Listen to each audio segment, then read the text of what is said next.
Jérémie, chapitre 33, la promesse du rétablissement de Jérusalem.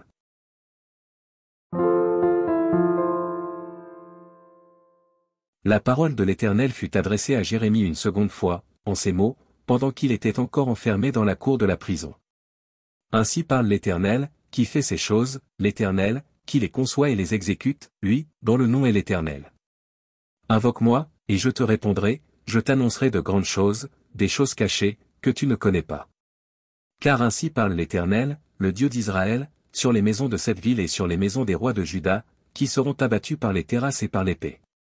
Quand on s'avancera pour combattre les Chaldéens, et qu'elles seront remplies des cadavres des hommes que je frapperai dans ma colère et dans ma fureur, et à cause de la méchanceté desquels je cacherai ma face à cette ville. Voici, je lui donnerai la guérison et la santé, je les guérirai, et je leur ouvrirai une source abondante de paix et de fidélité. Je ramènerai les captifs de Juda et les captifs d'Israël, et je les rétablirai comme autrefois.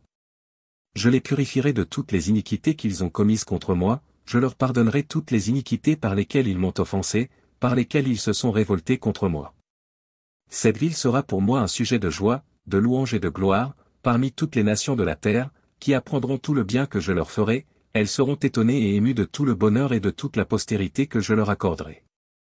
Ainsi parle l'Éternel, on entendra encore dans ce lieu dont vous dites, il est désert, il n'y a plus d'hommes, plus de bêtes, on entendra dans les villes de Juda et dans les rues de Jérusalem, dévastées, privées d'hommes, d'habitants, de bêtes.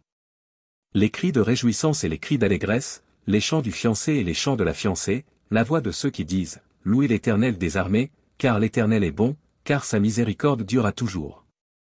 La voix de ceux qui offrent des sacrifices d'action de grâce dans la maison de l'Éternel. Car je ramènerai les captifs du pays, je les rétablirai comme autrefois, dit l'Éternel. Ainsi parle l'Éternel des armées, il y aura encore dans ce lieu qui est désert, sans homme ni bête, et dans toutes ces villes, il y aura des demeures pour les bergers faisant reposer leurs troupeaux. Dans les villes de la montagne, dans les villes de la plaine, dans les villes du Midi, dans le pays de Benjamin et aux environs de Jérusalem, et dans les villes de Juda, les brebis passeront encore sous la main de celui qui les compte, dit l'Éternel. Voici, les jours viennent, dit l'Éternel, où j'accomplirai la bonne parole que j'ai dite sur la maison d'Israël et sur la maison de Juda. En ces jours et en ce temps-là, je ferai éclore à David un germe de justice, il pratiquera la justice et l'équité dans le pays.